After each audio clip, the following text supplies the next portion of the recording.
Before anyone in the restaurant noticed the silence spreading from the corner table, before the waiters exchanged glances and the pianist's fingers hesitated over the keys, a woman's voice cut through the hum of Friday evening conversation with the kind of clarity that only comes from absolute certainty. You told me I was your future. So when exactly did she become your present? The man across from her opened his mouth to speak, but she was not finished. And when you came home smelling like her perfume last Tuesday, and I asked if you had a long day, and you said yes, and you kissed me on the forehead. Tell me, Thayer, which one of us were you lying to? 30 feet away, a man who had built his empire on reading people stopped cutting his steak. Because men like him had seen 1,000 negotiations, 1,000 confrontations, 1,000 moments when people revealed who they truly were under pressure. But he had never seen anything quite like this. The woman was not crying. She was not shouting. She was sitting perfectly straight in her chair, hands folded on the white tablecloth, destroying a man with nothing but the truth and the measured way she held it. And a part of Corbin Vane, a part he had locked away so long ago he had forgotten the key existed, recognized exactly what he was witnessing. Hartwell's occupied the ground floor of a building that had once housed a textile factory in the 1920s. The owners had preserved the original exposed brick and the arched windows that stretched nearly floor to ceiling, but everything else had been reimagined into an upscale establishment where reservations were made 3 weeks in advance, and the cheapest bottle of wine cost more than most people's weekly groceries.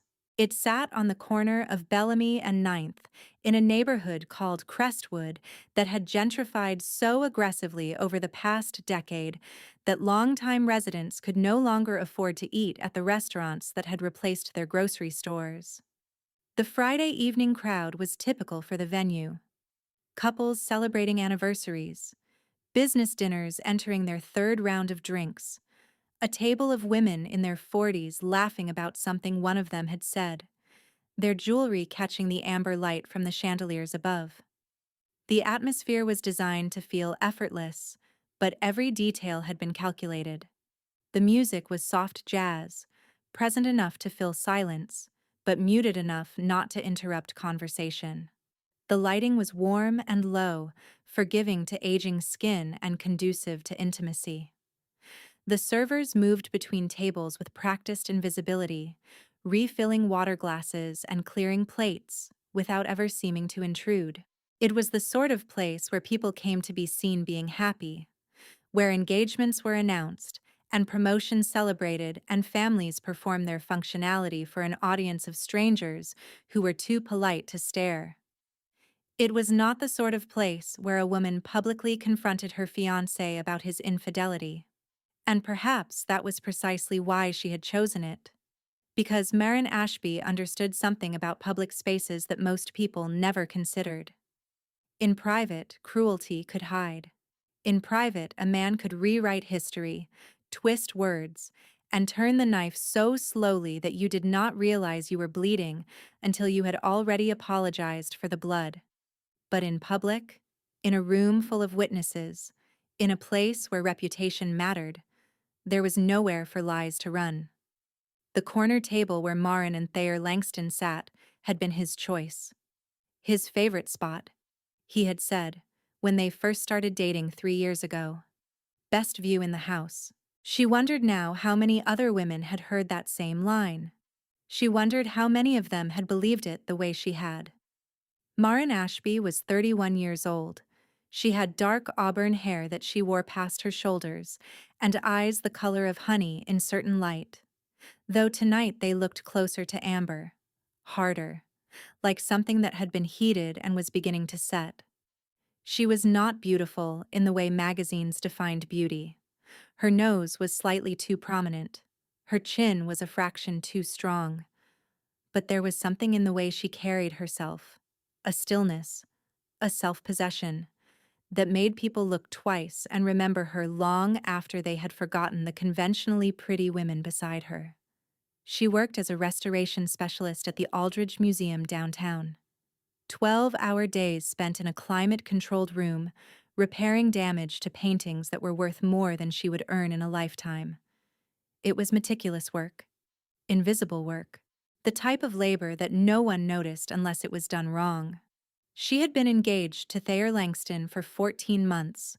They had dated for 22 months before that. She had met him at a gallery opening where she had been working, and he had been attending as a guest, and he had asked her a question about the brushwork on a Caravaggio reproduction that told her he actually knew something about art, or at least had done research before arriving. That had impressed her. The effort of it. The preparation. She would later learn that preparation was one of Thayer's specialties. He prepared for everything.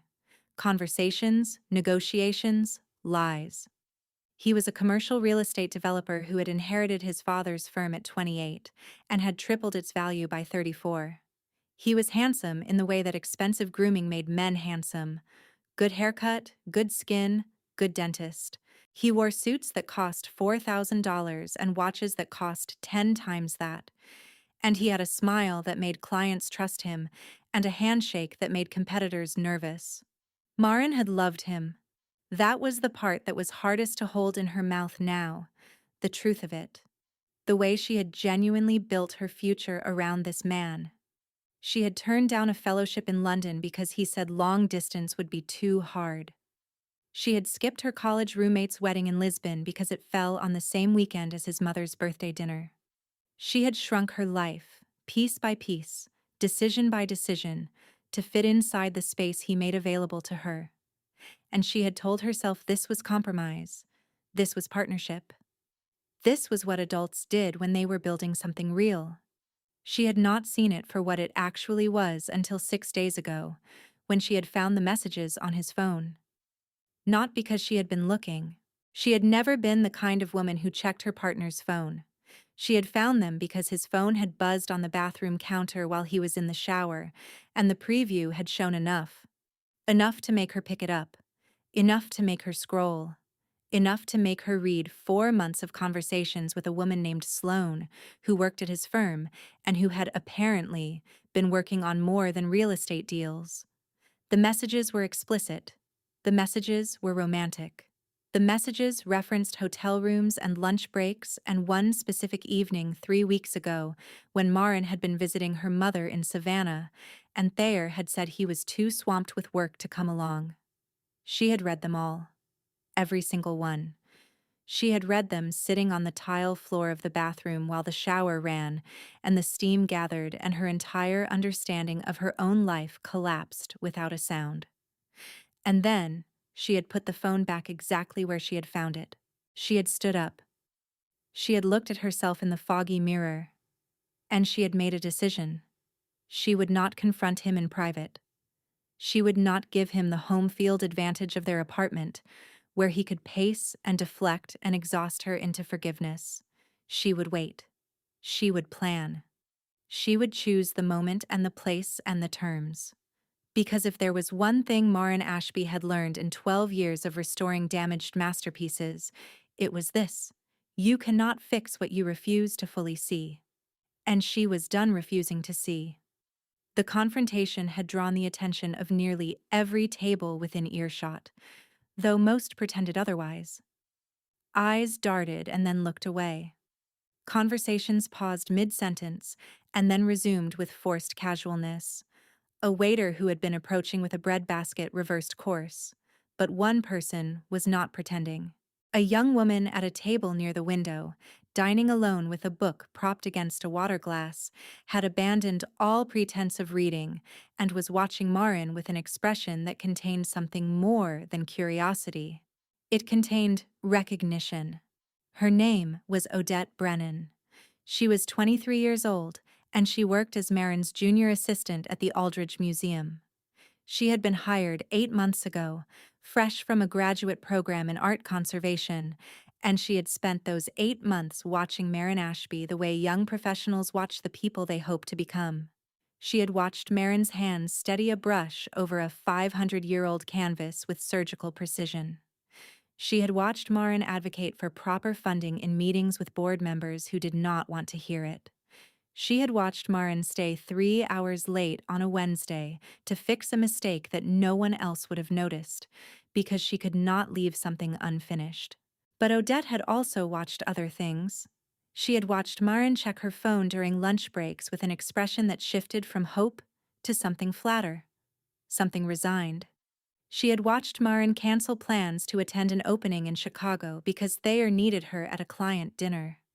She had watched Marin's light dim so gradually, so incrementally, that Marin herself probably had not noticed.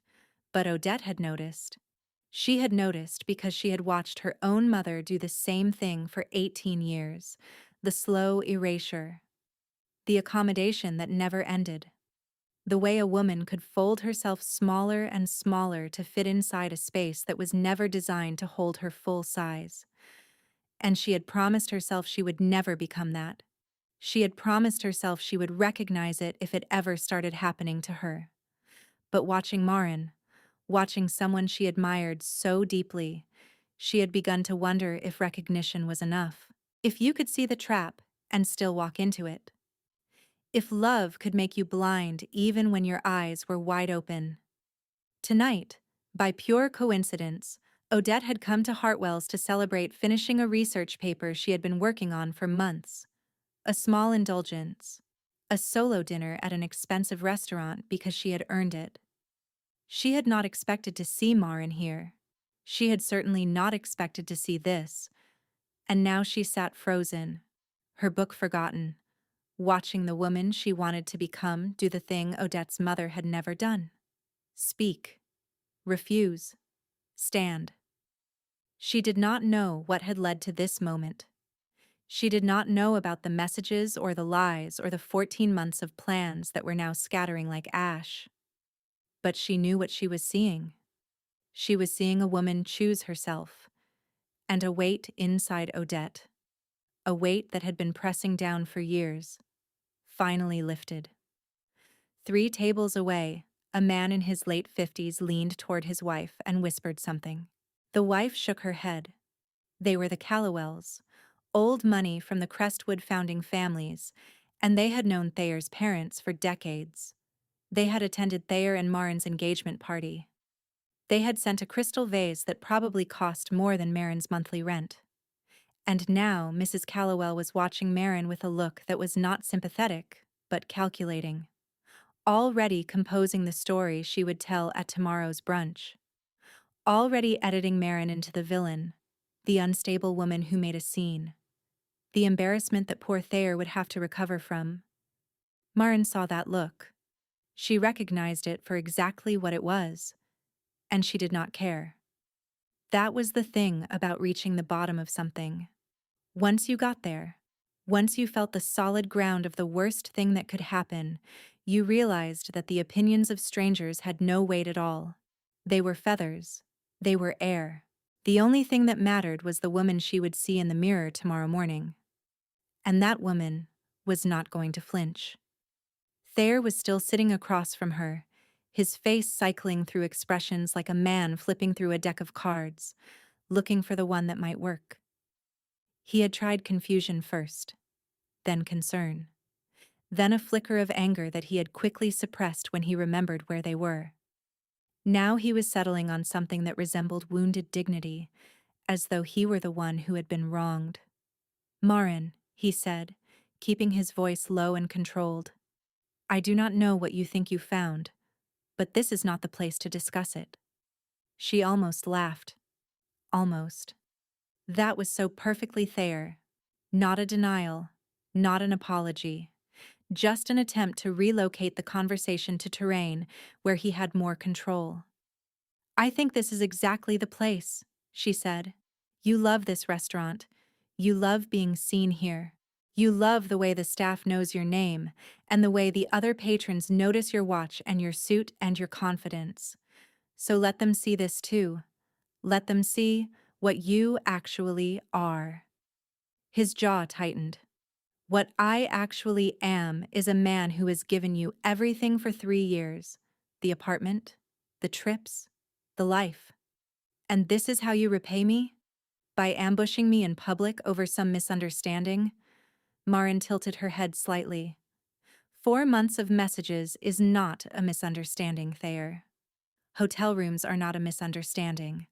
I was too swamped with work to come to Savannah while you were with her is not a misunderstanding. It is a choice. It is dozens of choices. And I am making one now. She reached down beside her chair and lifted her purse onto the table. From inside it, she removed a small velvet box, the ring box. She placed it on the white tablecloth between them, precisely centered, and withdrew her hand. I am not going to keep something that was never really mine. She stood up. Her legs were steady. Her hands were not trembling. She had expected to feel broken by this moment, but instead, she felt something closer to clear. Like fog lifting, like static resolving into signal. She picked up her coat from the back of the chair and draped it over her arm. She did not look at the other tables. She did not look at Mrs. Callowell or the whispering couple by the door, or the waiter who was pretending to polish a glass. She looked only at Thayer, one last time, and she saw him for exactly what he was. A man who had never truly seen her. A man who had loved the idea of her, the willingness to accommodate, the way she made his life easier. But not her. Not the full, complicated, demanding truth of her. And maybe that was her fault too. Maybe she had hidden that truth so carefully, so consistently, that he never knew it existed. But she knew it now. And she was done hiding it. She turned and walked toward the door. The room was silent except for the jazz still playing from invisible speakers, some old standard about love that had probably been recorded before anyone in this room was born. And Corbin Vane watched her walk past his table without looking at him, without looking at anyone, her posture straight and her chin level and her eyes fixed on something beyond the fogged windows and the January cold waiting outside. He did not move. He did not speak. But a shift occurred in his chest, a tectonic motion, the kind of movement that does not make a sound, but changes the entire landscape. Because Corbin Vane had spent 40 years watching people perform. He had watched men perform strength when they were terrified. He had watched women perform desire when they felt nothing. He had watched business partners perform loyalty while sharpening knives behind their backs. He had become wealthy because he could see through performance. He could identify the gap between what people showed and what they were. And he had never, not once in 4 decades, seen a woman with no gap at all. Until now. This woman, whoever she was, walking past his table in a coat that was not expensive, and shoes that were practical, and a face that was not trying to be beautiful, was exactly who she appeared to be. Furious, wounded, unbroken. She was not performing dignity. She had chosen it, the way you choose to stand up after being knocked down, not because anyone is watching, but because standing is who you are. Corbin Vane was 58 years old. He ran an organization that operated in 7 states and employed over 400 people across legitimate businesses and enterprises that existed in the spaces between legitimacy. He had lawyers who made problems disappear, and accountants who made money appear, and a reputation that preceded him into every room he entered. People feared him. People respected him. People wanted things from him constantly, endlessly, exhaustingly. And women had wanted things from him most of all. They wanted his money, his protection, his status, his attention. They performed for him in ways that had become so predictable he could script their behavior before they opened their mouths. The lingering eye contact, the accidental touch, the laugh that was slightly too loud, the interest that was slightly too focused, the availability that was slightly too obvious. He had stopped being interested in women years ago, not because of any lack of appetite, but because he had never found one who was not performing. One who did not want something from him. One who existed as herself, complete and contained, rather than as a reflection of what she thought he wanted to see. His mother had been such a woman. Vera Vane had been the daughter of a tailor in a town called Bramford, 60 miles from the nearest city that anyone had heard of. She had married his father, Roland Vane, when she was 19, before Roland had built the organization, before there was money or power or fear. She had married a man with ambition and no scruples, and a smile that could convince you of anything. And then she had watched that man become something else. Something that bought her diamonds she did not want, and houses she did not need, and a life that looked like a dream, but felt like a cage. When Corbin was 12, his father had begun seeing another woman. Everyone knew. It was not a secret. It was a fact, like the weather, like the color of the sky. Roland Vane had a wife, and he had a mistress, and the mistress was younger, and the mistress laughed at his jokes, and the mistress made him feel like the man he wanted to be. And Vera Vane had known. She had known, and she had not cried. She had not screamed. She had not made scenes in restaurants or begged for explanations or collapsed into the brokenness that would have given Roland power over her. She had continued. She had raised her son.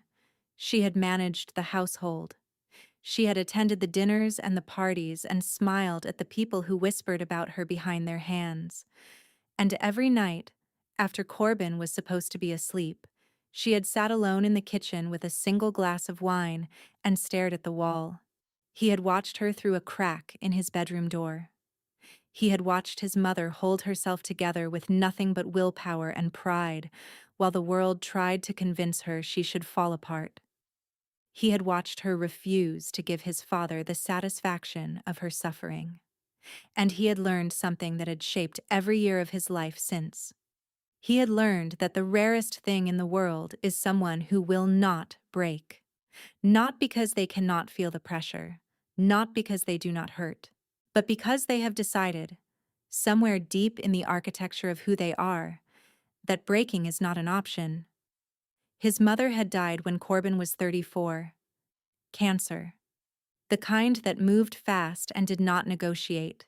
And in her final weeks, lying in a hospital bed that cost more per night than her father had made in a year, she had said something to him that he had never forgotten. She had said, "I stayed because leaving would have destroyed you. I stayed because your father would have made sure I never saw you again. I stayed because the only power I had was the power to not let him see me bleed. And now I need you to know that staying was not weakness. It was the hardest thing I ever did. And I need you to promise me something. I need you to promise that if you ever see a woman strong enough to leave, you will not look away. You will not let her stand alone. Because I stood alone, Corbin, for 22 years. And it was the loneliest thing in the world." He had made that promise. He had made it holding his mother's hand while the machines beeped and the morphine dripped, and her breath came in shallow intervals. And then she had died. And he had kept the promise by never getting close enough to anyone for it to matter. He had built walls. He had accumulated power. He had made himself into someone who could not be hurt because he refused to be reached. And he had watched women perform for him, one after another, year after year. And he had felt nothing. Because none of them were real. None of them were his mother. Until tonight. Until a woman in a restaurant walked past his table with her back straight and her head high, and her heart broken but not her spirit. And Corbin Vane felt the walls shift. He felt the promise stir. He felt something that had been dormant for 24 years open its eyes. Maren pushed through the heavy glass door and stepped into the January night. The cold hit her immediately, sharp and clarifying, filling her lungs with air that tasted like frost and freedom. She had not brought a proper coat. The one draped over her arm was more fashion than function, something Thayer had bought her because it looked elegant, not because it would keep her warm. That seemed fitting now. So much of what she had accepted from him had been about appearance, rather than substance. She began walking. She did not have a destination. She needed to move, to put distance between herself and that restaurant, between herself and the woman she had been for 3 years. Her heels clicked against the sidewalk in a rhythm that felt almost musical, a percussion of departure. The street was hushed. Crestwood at night was not the kind of neighborhood where people walked. Everyone drove. Everyone had somewhere to be, and a vehicle to take them there. But Marin walked because she could not bear the thought of sitting still. And then she heard footsteps behind her. Not hurried, not threatening, present, steady. She stopped walking. She turned around. The man from the restaurant stood 15 feet away, his hands visible at his sides, his posture deliberately unthreatening. He was tall, broad across the shoulders, with silver threaded through dark hair and a face that looked like it had been carved by someone who valued structure over softness. He wore a charcoal overcoat that probably cost more than her monthly salary, and his eyes, gray-green in the streetlight, held an expression she could not immediately read. "I am not following you," he said. His voice was low, unhurried, the kind of voice that did not need volume to command attention. "But I am walking in the same direction. And I wanted to make sure you knew I was here before you heard my footsteps and became afraid." Marin studied him. She had become skilled at reading people over years of dealing with collectors and curators and board members who smiled while they lied. This man was not smiling. He was not performing anything. He was standing in the cold, giving her information she had not asked for, but probably needed. "Most men would not think to announce their presence," she said. "Most men do not think about what it feels like to hear footsteps behind you at night. No, they do not." He paused. "You handled yourself well in there." The words landed strangely. Not quite a compliment. More like an observation from someone who had seen enough to know the difference between performance and truth. Marin felt her defenses rise, the automatic suspicion that had kept her safe in a world where men often wanted things they did not name. "I do not need validation from a stranger. I am not offering validation. I am stating a fact." He tilted his head slightly. "There is a difference." She wanted to walk away. Every instinct told her to turn and continue down the street, to find a cab or a rideshare, or to keep moving until her legs gave out. But something held her there. Something in his stillness. Something in the way he was looking at her.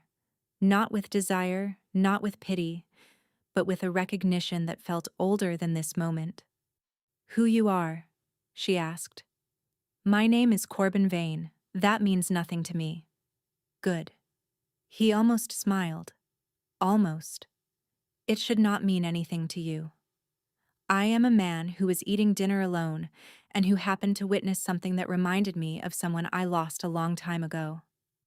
Marin felt the shift in the air between them, the temperature of the conversation changing. She should walk away. She knew that, but she also knew that she had spent 3 years walking away from her own instincts, and look where that had led. Tonight was about doing things differently. "Who you lost?" she asked. He did not answer immediately. He looked past her, toward the end of the street where the lights of the city blurred into amber smears against the winter sky. Then he said, "My mother. She stayed in a marriage that was destroying her because she thought leaving would destroy me. She endured things no one should have to endure. And she did it with her back straight and her head high, and not a single crack in her armor that anyone could see. But I saw. I was a child, and I saw everything. And when she died, she made me promise that if I ever witnessed a woman strong enough to do what she could not, I would not look away. I would not let her stand alone." Marin felt something shift inside her chest. Not attraction. Something deeper. Recognition. The same recognition she had seen in his eyes. "You do not know me," she said. "No. And you do not know if I deserved what happened in there. You did not." "How can you be sure?" "Because women who deserve betrayal do not confront it with that kind of clarity. They make excuses, they doubt themselves, they apologize for their own anger." He paused. "You did none of those things." She did not know what to say. She had expected tonight to end alone, walking through cold streets until she found her way back to the apartment that was not really hers, to the life that was not really hers, to the wreckage of everything she had thought she was building. She had not expected this. A stranger on a sidewalk, speaking truths that felt like keys turning in locks she had forgotten existed. "I do not need to be rescued," she said. "I know. That is why I am talking to you." He reached into his coat pocket and pulled out a card. Plain white, black text, a name and a phone number. "If you need anything," he said. "Not from me, specifically. But if you find that the world has become more difficult than it should be, and you need someone who knows how to make difficulties disappear." He held the card out. She did not take it immediately. She looked at it, looked at him, looked at the space between them that felt simultaneously vast and impossibly small. "What kind of difficulties?" she asked. He met her eyes. "The kind that powerful men create when they have been embarrassed. The kind that show up as canceled leases and terminated employment, and whispered rumors that spread faster than truth. The kind that make women think they should have stayed silent." Marin felt cold that had nothing to do with the weather. "You think he would do that? I think men like him cannot tolerate being the villain in their own story. So they rewrite the narrative until someone else is." He kept the card extended. "I hope I am wrong.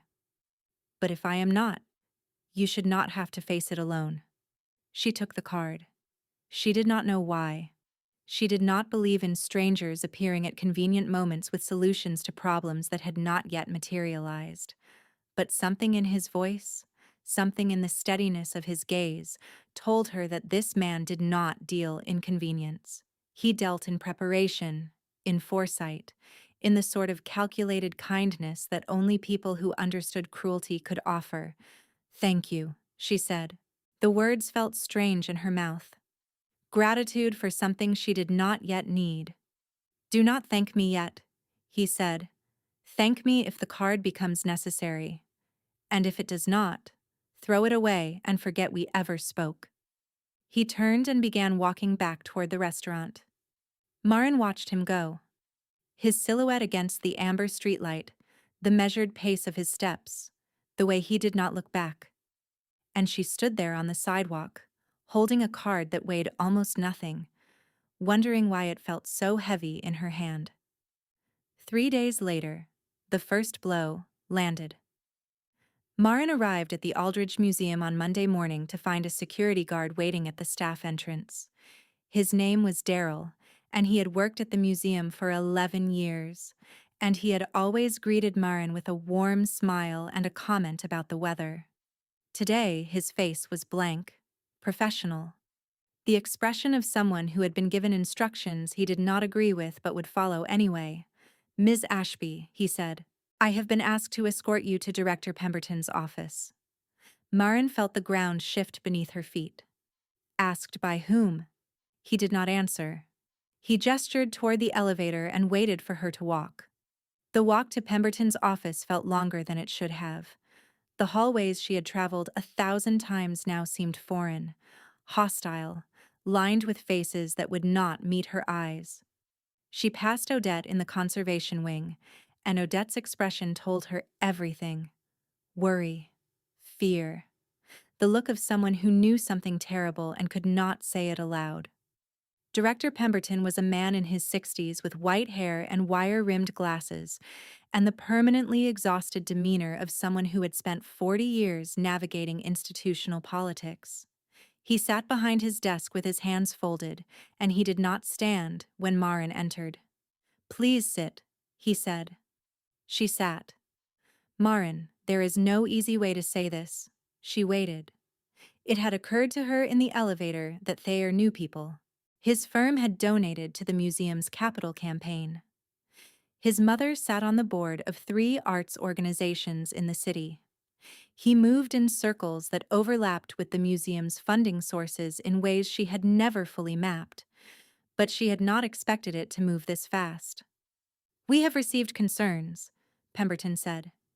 He adjusted his glasses. Concerns about your conduct.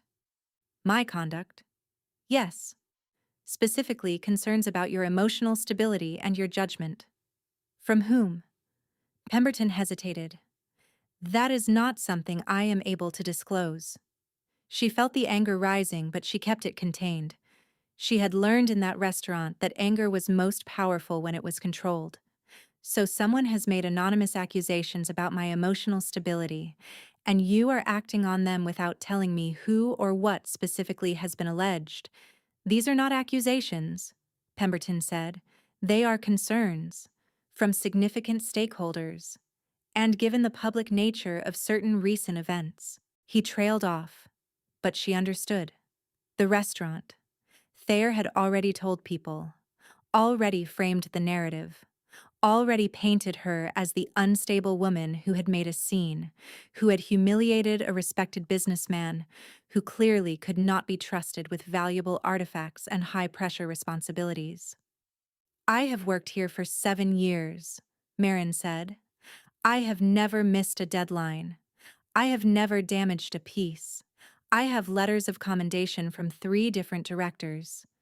And you are telling me that anonymous concerns from stakeholders outweigh all of that? I am telling you, Pemberton said, and his voice carried something that might have been regret, that you are being placed on administrative leave pending a review of your position. She sat perfectly still. She did not cry. She did not shout. She did not give them anything they could use to confirm the story that was already being written about her. How long? She asked. That depends on the review. She stood up. She looked at Pemberton, at his folded hands and his averted eyes and his institutional cowardice dressed up as procedure. You know this is wrong, she said. He did not answer. She walked out. She collected her personal items from her workspace while Odette watched with tears streaming down her face and whispered, I am so sorry. I am so sorry. This is not right. She walked past Daryl at the security desk, and he said softly, so no one else could hear, For what it is worth, I do not believe a word of it. And then she was outside, standing on the museum steps in the January cold, holding a box of personal items and a career that had been detonated by a man who could not stand to be left. She did not go home. Home was Thayer's apartment, where she had been living for 2 years, where her clothes hung in his closet and her books sat on his shelves, and her entire life had been absorbed into his space like water into sand. She could not go back there. She could not face the process of untangling herself from him while the walls watched. Instead, she found a coffee shop 3 blocks from the museum, a small place with exposed brick and mismatched chairs, and she sat in the corner and pulled out her phone and found the card. She had put it in her wallet without really deciding to. It had lived there for 3 days, a small rectangle of possibility that she had not wanted to believe she would need. But Corbin Vane had been right. Powerful men could not tolerate being the villain. They rewrote the narrative, and Thayer had started rewriting hers before the restaurant had even closed for the night. She dialed the number. It rang twice. Then a voice. His voice. Calm and unsurprised, as if he had been waiting. Ms. Ashby. How did you know it was me? Because I gave that number to one person and I suspected she would need to use it. She closed her eyes. He was right. You were right. Tell me. So she told him. She told him about Pemberton and the anonymous concerns and the administrative leave that was almost certainly the first step toward termination. She told him about the apartment she could not return to and the belongings she could not retrieve and the life that had been pulled out from under her in 72 hours. She told him about 7 years of work, meticulous, invisible work, erased by whispered words from a man who had been caught. And Corbin Vane listened. He did not interrupt. He did not offer platitudes. He absorbed what she said the way a foundation absorbs weight, solid, immovable, designed to hold. When she finished, there was a long pause. Then he said, Where are you now? She told him the name of the coffee shop. Stay there, he said. Someone will come to you within the hour. Her name is Isadora Flynn. She handles situations like this. What kind of situations? The kind where truth needs help standing up to power. He paused. And Marin. Yes? You did the right thing. Leaving him, confronting him, refusing to be silent. I know it does not feel like it now, but you did the right thing, and we are going to make sure the world knows it too. Isadora Flynn arrived in 47 minutes. She was a woman in her late 40s with steel gray hair cut short and eyes that missed nothing.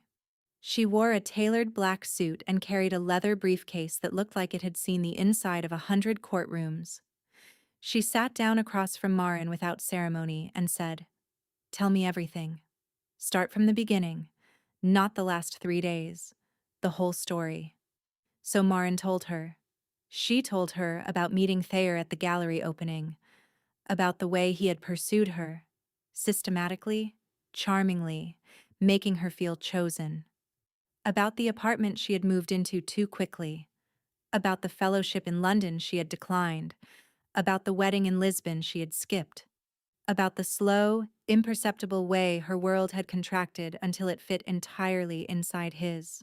She told her about finding the messages, about the 4 months of lies documented in digital text, about the decision to confront him publicly because private spaces were where he had all the power. She told her about Pemberton and the anonymous concerns and the administrative leave, about the box of personal items sitting beside her on the coffee shop floor, about the fact that she had nowhere to go tonight because going back to his apartment felt like surrender. Isadora took notes. Precise, efficient, her pen moving across a yellow legal pad with the speed of someone who had done this many times before. When Marin finished, Isadora looked up. "First things first," she said. "Housing. You will not be returning to that apartment. Not tonight, not ever. There are certain residential properties associated with Mr. Vane's organization that are available for situations like this. Discreet, secure, comfortable. You will have your own space for as long as you need it." Marin shook her head. "I cannot accept that. I do not even know who he is." "You can," Isadora said. "And you will. Because the alternative is going back to a man who is actively trying to destroy your reputation and your livelihood." She paused. "Mr. Vane does not help people because he expects something in return. He helps people because he made a promise a long time ago, and he takes promises seriously." "What promise?" "That is his story to tell. But I can tell you this. In 12 years of working with him, I have never seen him intervene personally for anyone. Whatever he saw in you, whatever you did in that restaurant, it mattered to him. And when Corbin Vane decides something matters, he does not do it halfway."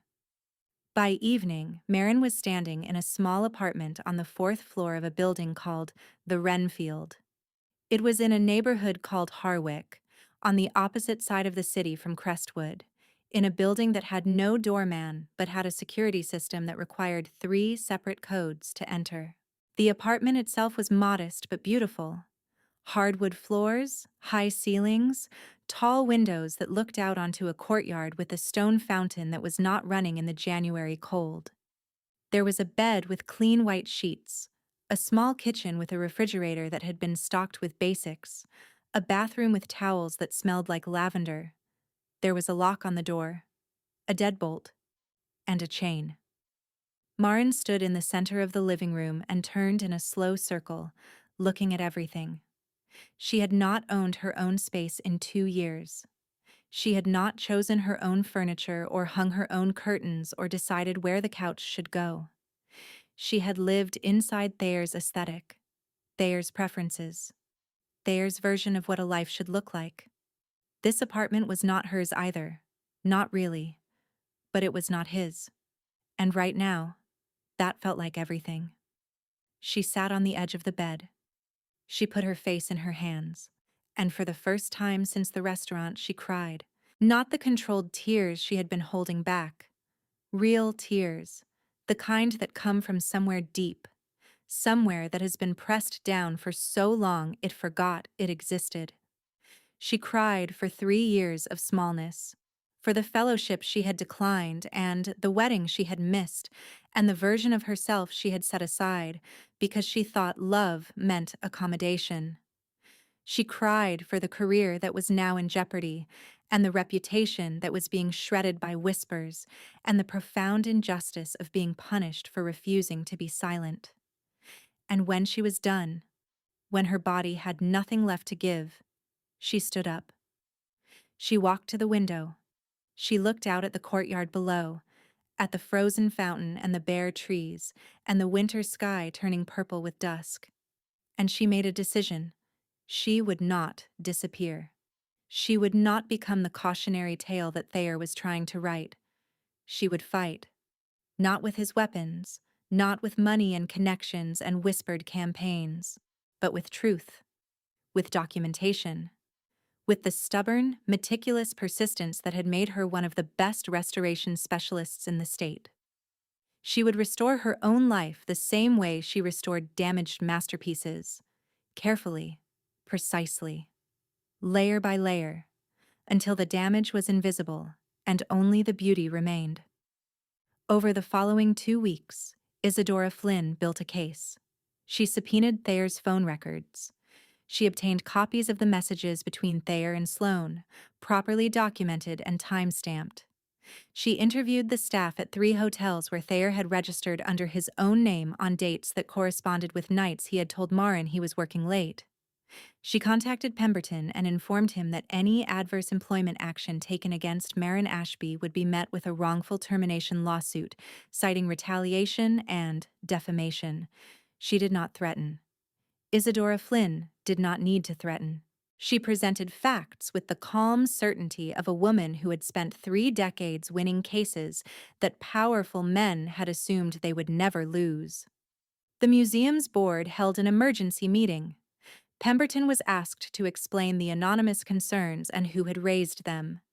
When he could not provide documentation, when he admitted that the concerns had been communicated informally by a donor's representative, the board's legal counsel turned a very specific shade of pale. Marin was not just reinstated within 11 days. She was apologized to, in writing, by the board chair herself, a woman named Evelyn Marchetti, who had made her fortune in pharmaceutical patents, and who did not tolerate institutional cowardice in any form. Thayer attempted a counter-narrative. He told people Marin had been unstable, jealous, controlling. He told people she had been obsessed with his money, that the confrontation in the restaurant had been a calculated performance designed to humiliate him for not proposing fast enough. But narratives require belief, and belief requires trust. And Thayer had spent too many years burning through the trust of too many people. Former business partners confirmed that they had always found him difficult.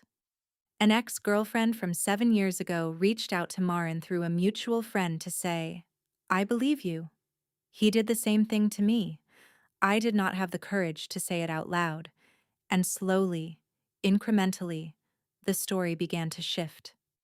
Not because Marin had campaigned or lobbied or played the game the way Thayer played it, but because she had told the truth and refused to disappear.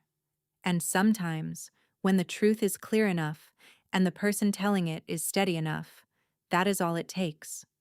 Corbin, meanwhile, had ensured that certain parties understood certain things, not through threats. Corbin Vane did not make threats. Threats were for men who needed to announce their power. He made sure that the appropriate people understood the situation, and the situation understood itself.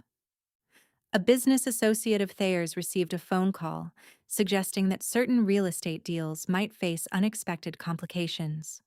A banker who handled Thayer's accounts was reminded of past favors and future considerations. Nothing illegal, nothing traceable, just the careful application of influence in places where influence mattered. The message was clear without ever being spoken. Marin Ashby was not alone, and anyone who thought otherwise was invited to reconsider. 1 month after the night in the restaurant, Marin signed a lease on an apartment of her own. It was small, a one-bedroom in a building called the Ashford, in a neighborhood that was neither wealthy nor poor, but lived in. The kind of place where people said hello in the hallways, and the super actually fixed things when you called. The apartment had wood floors that creaked in certain spots, and windows that faced east, which meant morning light poured in like honey. It had a kitchen barely large enough for one person to cook in, and a bathroom with a claw foot tub that must have been original to the building. It was not luxurious. It was not impressive. It was hers. She moved in on a Saturday. Odette helped her carry boxes up 3 flights of stairs because the elevator was broken again. They ordered Thai food and ate it sitting on the floor surrounded by half-unpacked containers, and Odette said, "I want to be like you when I grow up." Marin laughed. "I am only 8 years older than you." "I know," Odette said, "but you did something I have been afraid to do my whole life. You chose yourself, and you did not apologize for it." Marin looked around the small apartment, at the boxes and the bare walls and the life she was beginning to build. "I apologized for everything for 3 years," she said. "I think I used up all my apologies." "Good," Odette said. "You should not have any left." The next morning, Marin woke up in her own bed, in her own apartment, in her own life. She made coffee in her own kitchen. She stood at her own window and watched the sun rise over rooftops she did not recognize yet, but would learn to love. And she felt something she had not felt in longer than she could remember. She felt like herself. Not the version of herself that had been shaped and trimmed and sanded down to fit inside someone else's expectations. The real version. The full version. The version that took up space without apologizing, that had opinions without softening them, that existed not as a reflection of someone else's desires, but as a complete and sovereign thing. She did not know what came next. Her career was stabilized but not secure. Her reputation was recovering but not restored. Her heart was healing but not healed. But for the first time in years, the uncertainty did not feel like threat. It felt like possibility. 2 weeks later, on a Sunday afternoon cold enough to see your breath, Maren walked into a small bookshop in her new neighborhood. A place with creaky floors and overstuffed shelves, and a cat sleeping on a stack of paperbacks by the window. She was looking for nothing in particular, which was exactly why she had come. She wanted to remember what it felt like to browse without purpose, to pick up a book because the cover was beautiful rather than because she should read it, to waste an afternoon in exactly the way she wanted to waste it. She was standing in the poetry section, holding a collection by someone she had never heard of, when she looked up and saw him. Corbin Vane stood at the end of the aisle, a book in his hands, watching her with an expression that was not quite a smile, but contained the architecture of one. She had not seen him since that night on the sidewalk. She had spoken to Isadora many times, had sent a thank you note to the address Isadora had provided, had tried to find words adequate to express what his intervention had meant, but she had not seen him. "I did not take you for a poetry person," she said. He looked down at the book in his hands. Rainer Maria Rilke, Letters to a Young Poet. "I read it when I was 19, he said. "I have been rereading it ever since." He walked toward her, slowly, giving her space to retreat if she wanted.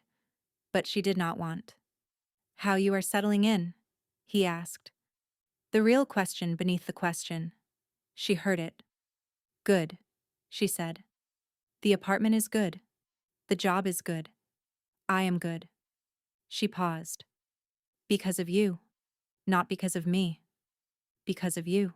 He stopped a few feet away, close enough to talk without raising their voices, but far enough to respect the distance that still existed between them. "I made a phone call. You provided resources. You made a dozen phone calls.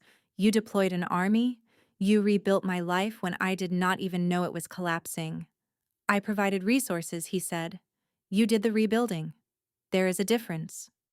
She studied his face, the lines around his eyes, the gray in his hair, the steadiness that seemed to emanate from him like heat from a furnace. She still did not know exactly who he was, what he did, how he had the power to make things happen the way he had made them happen. But she knew something more important. She knew he was real. He was not performing. He was not angling. He was standing in a bookshop on a Sunday afternoon, holding a book of letters written 100 years ago, looking at her like she was a person rather than a puzzle to be solved. "Thank you," she said. The words felt inadequate, but she meant them. "You were right, that night on the sidewalk. You said men like him rewrite the narrative. You said I should not have to face it alone. And I did not. Because of you."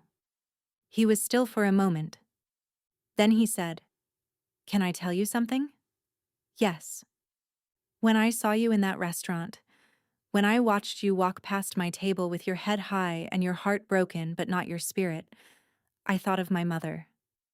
I thought of all the years she held herself together in private because she did not have the option of doing what you did. And I thought, this is what it looks like. This is what strength looks like when it is not endurance, but choice." Marin felt her eyes sting. She blinked it back. "Your mother sounds like she was extraordinary." "She was," he said, "and so are you." They stood there for a moment, two strangers who were no longer quite strangers, in a bookshop that smelled like old paper and dust and the particular silence that books create. Then Marin said, "Would you like to get coffee?" He almost smiled. That one she caught. The flicker at the corner of his mouth, the softening around his eyes. "I would like that very much." They walked out of the bookshop together, into the cold Sunday light, toward a coffee shop neither of them had been to before. They did not hold hands. They did not walk too close. They moved in the same direction at the same pace, like two people who had discovered they were traveling the same road and had decided, for now, to walk it together. Later that night, in her apartment, Marin stood at the window and looked out at the city lights. She thought about the woman she had been a month ago, sitting across from a man who had lied to her for years, preparing to speak words that would change everything. She thought about the fear she had felt, and the anger and the strange, fierce clarity that had risen up from somewhere she did not know she had. She thought about Corbin Vane, about his mother Vera, about promises made beside hospital beds and kept across decades.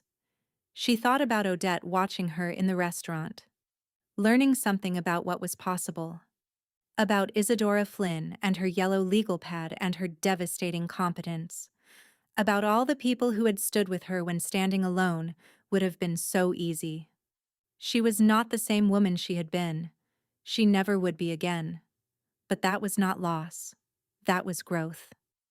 That was the painful, necessary shedding of a version of herself that had been too small, too accommodating, and too willing to disappear. The woman she was becoming took up space.